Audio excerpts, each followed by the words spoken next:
میرے رسول پاک کی بات نہ ستارے بھی مانتے ہیں، چاند بھی مانتا ہے، سورج بھی مانتا ہے۔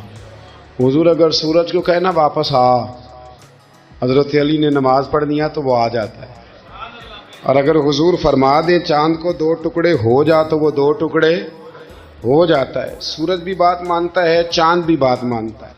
یہ سارے میرے رسول کریم علیہ السلام کے غلام ہیں۔ جہاں جہاں تک رب کریم کی خدائی ہے وہاں میرے حبیب کی مصطفائی ہے۔ حضور وہیں چاہتے نا وہیں چاہتے، تو حضرت عمر اگر حکم دیں تو زمین تیل واپس کرتی ہے، تو حضور حکم دیتے تو وہ کافر اندر دھنسا لیتی زمین، سارا کام اسی وقت ہو جاتا۔ لیکن حضور نے کیا فرمایا؟ جب عثمان بن طلحہ نے کہا نا کہ آپ کو چابی نہیں ملے گی، اللہ کے رسول نے فرمایا عثمان ایک وقت آئے گا جب یہ چابی تجھ سے میں لوں گا، اور جس کو میرا دل کرے گا میں اسے دوں گا۔ ایک وقت آئے گا کہ یہ میں تجھ سے لوں گا، اور پھر جس کو میرا دل چاہے گا میں اس کو وہ چابی دوں گا۔ میرے نبی کریم رؤوف الرحیم سید عالم صلی اللہ علیہ وسلم نے وقت دیا۔ کتنا وقت لگا؟ 2 دن، 4 دن، 5 دن، 10 سال لگ گئے۔ حضور نے مکہ کو فتح کیا، حضور تشریف لائے، وہی چابی عثمان بن طلحہ کے پاس تھی۔ محبوب کریم نے بت توڑنے تھے، کعبہ کون سے پاک کرنا تھا، فرمایا لاؤ نا چابی کدھر ہے؟ عثمان کہتے ہیں حضور نے تو بات نہیں جتلائی، پر مجھے وہ لفظ یاد تھے کہ عثمان ایک وقت آئے گا، ایک، سمجھیے گا بات کو، ایک وقت آئے گا جب چابی میں لوں گا، اور پھر جس کو میرا دل کرے گا میں اسے، پھر وقت آ گیا، پھر حضور نے چابی لے لی، پھر نبی پاک نے بت توڑے، اور قربان جاؤں مدینے والے محبوب کے طریقے پر فدا ہو جائیں حضور علیہ الصلوۃ والسلام کے کمال درگزر پر۔ جب حضور فارغ ہوئے نا بیت اللہ کو صاف کر کے، تو فرمایا کدھر ابھی عثمان بن طلحہ؟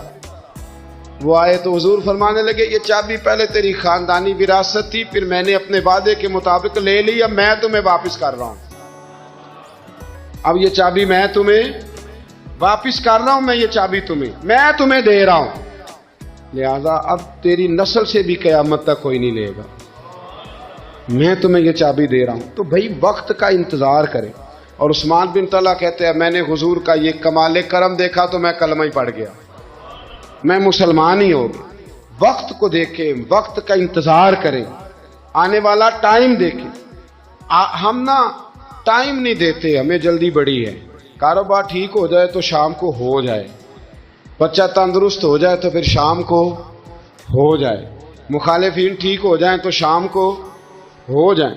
ہمارے سارے کام شام سے پہلے، بلکہ جو ولی بننا چاہتا ہے وہ بھی کہتا ہے 1.25 گھنٹے میں بنا دو، لیٹ نہ کرو۔ کیونکہ بہت سارے تو کہتے ہیں یہ ایک نظر کریں، میں نے کہا آپ کوئی عمل بھی کریں نا، آپ تھوڑی محنت بھی کریں نا، کہتے ہیں ایک نظر کریں۔ ہمارے درویش کہا کرتے تھے کہ آج کل مرید کہتے ہیں نہ نماز پڑھاؤ، نہ روزہ رکھاؤ، نہ وظیفہ کراؤ، نہ کوئی اور کام کراؤ، سانو ایویں ہی بخشاؤ۔ تو بھئی اللہ نے خود 5 نمازیں فرض کی، رمضان کے روزے فرض کیے ہیں، زکوٰۃ فرض۔ تو جب اللہ نے ذمہ داریاں لگائی ہیں تو پھر کون ہے جو بغیر ذمہ داریوں کے آگے جائے؟ تو اپنی زندگی میں چیزوں کو سمجھے، غور کریں، وقت آپ کو دینا ہے، اور جب آپ وقت دیتے ہیں تو بہت سارے معاملات ٹھیک ہو جاتے ہیں۔ حضرت عمار بن یاسر بڑا شروع میں کلمہ پڑھا، ان لوگوں نے بڑی تکلیفیں اٹھائیں جنہوں نے آغاز اسلام میں کلمہ پڑھا، حالات اور طرح کے اذیت، میرے حضور کو بڑی اذیتیں دی جاتی تھی۔ ابو لہب، عقبہ بن ابی معیط، یہ حضور کے 2 ہمسائے تھے۔ کچھ نفسیاتی تکلیفیں لوگ دیتے ہیں، ذہنی طور پر پریشان کرتے ہیں، مزاج ہوتا ہے۔ وہ دونوں کیا کرتے تھے؟ وہ سارا اپنے گھر کا کوڑا کرکٹ لا کے حضور کے دروازے پر پھینک جاتے۔ نبی کریم صلی اللہ تعالی وسلم فرماتے تھے کیا خوبصورت حق ہمسائیگی ادا کرتے ہو، کیا اچھا تم حق ہمسائیگی۔ اور دونوں طرف کے ہمسائے تکلیف دیتے، اذیت دیتے، حضور کو پریشان کرتے۔ حضرت عبداللہ ابن مبارک رحمۃ اللہ علیہ کا ہمسایہ بھی اسی طرح کرتا تھا، وہ اپنے گھر کا سارا گند کچرا اٹھا کے آپ کے گھر میں پھینک دیتا، ایک دن بھی پھینکا، 2 دن بھی پھینکا، 3 دن بھی پھینکا، 4 دن بھی پھینکا، 5 دن بھی پھینکا، مہینوں بیت گئے، مہینوں بیت گئے۔ ایک دن کہنے لگا میں روز کچرا پھینکتا ہوں، خود ہی کہنے لگا آپ کو تکلیف نہیں ہوتی؟ آپ فرمانے لگے میں نے ایک برتن رکھ دیا، ایک جھاڑو رکھ دیا ہے، جب تو کچرا پھینکتا ہے تو میں اٹھا کے باہر پھینک آتا ہوں، اب تو بند نہ کرنا، اس لیے کہ مجھے عادت ہو گئی ہے۔ اب میں نے اپنے ٹائم میں سے نا ٹائم اس کچرے کو دینا شروع کر دیا ہے، اب تو بند نہ کرنا، اس لیے کہ مجھے اب اس بات کی عادت ہو گئی، اب میں روز اٹھاتا ہوں اور اٹھا کے ذرا باہر پھینک آتا ہوں، میں عادی ہو گیا ہوں تیری اذیت کا، اب میں تیری تکلیف کا۔ آپ میں سے بہت سارے لوگ شہروں کے رہنے والے ہیں، ہمارے دیہاتوں میں یہ ہوتا تھا کہ کسی بوڑھے بابے کو نا بچے چھیڑتے تھے، کبھی کبھی غلط کرتے تھے، ایسا کرنا نہیں چاہیے، لیکن بزرگ کو چھیڑتے تھے، تنگ کرتے تھے۔ کبھی وہ بچے نہ چھیڑتے تھے تو بزرگ خود کہتے تھے کہاں مر گئے آج سارے۔ اصل میں وہ پیار ہوتا تھا، وہ پیار لگ جاتا تھا، بتاتے نہیں تھے، لیکن علاقے کے بچوں کے ساتھ نا وہ غصہ ہوتا تھا، وہ چھیڑتے تھے۔ لیکن نا کئی دفعہ کوئی بندہ دشمنی کرتا ہے تو بندے کو اللہ کے قریب کر دیتا ہے، سجدے کا ذوق بڑھ جاتا ہے، عبادت کا مزاج بڑھ جاتا ہے، انسان کی طبیعت کے اندر خاص قرب آتا ہے۔ حضرت عمار بن یاسر رضی اللہ تعالیٰ عنہ فرماتے ہیں کہ بڑی تکلیف دیتے۔ حضرت عمار بن یاسر رضی اللہ تعالیٰ عنہ کی جو والدہ ہیں وہ اسلام کی پہلی شہیدہ ہیں،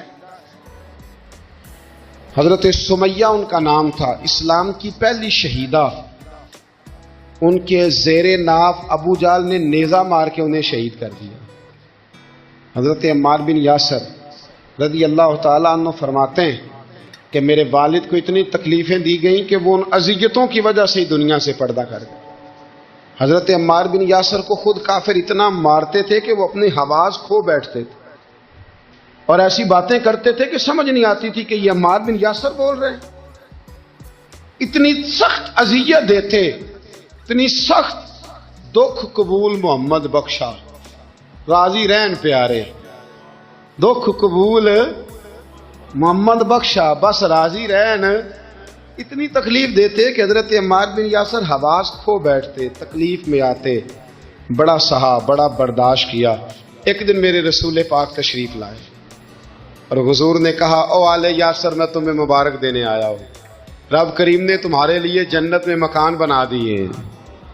حضور نے تمہارے لیے، اللہ نے تمہارے لیے جنت میں مکانات، تمہیں مبارک ہو، تمہاری اذیتیں، تمہاری تکلیفیں، تمہارے درد، تمہاری راتیں کام آ گئیں، مالک نے تمہارے لیے مکانات بنا دیے ہیں، حالات ٹھیک کر دیے ہیں، طبیعتوں میں بہتری آ گئی ہے۔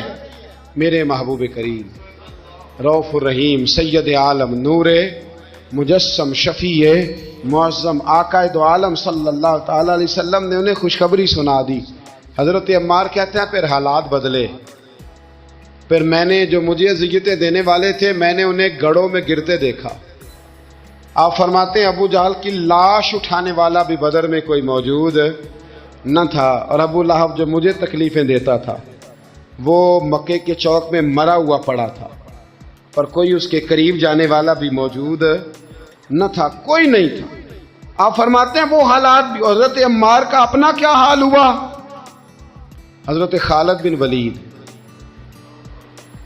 رضی اللہ تعالیٰ عنہ بڑے بہادر ہیں، حضور نے فرمایا یہ اللہ کی تلوار ہے، یہ اللہ کی، بڑے بہادر تھے، بڑے شیر دل تھے۔ فرماتے ہیں کبھی معذرت نہیں کرنی پڑی، کبھی جھکنا نہیں پڑا، کبھی کسی کی منت نہیں کی، اللہ نے طاقت اتنی عطا فرمائی تھی، ہمت، حوصلہ، صبر، استقامت اتنا دیا، کبھی کسی جگہ پشت نہیں لگی۔ لیکن فرماتے ہیں کسی وجہ سے نا ایک دن میرا عمار بن یاسر کے ساتھ کسی بات پہ اختلاف رائے ہو گیا، جھگڑا ہو گیا۔ توجہ ہے میری بات پر؟ فرماتے ہیں جھگڑا ہو گیا۔ ہمارا پتہ حال کیا ہے؟ ہمارا یہ حال ہوتا ہے کہ ہمارا جھگڑا ہو جائے تو خیر ہے، لیکن اگر پڑوسی کے بچے لڑ پڑے تو ہم کہتے ہیں اس کی روزی پاک نہیں، اس کی تربیت ٹھیک نہیں۔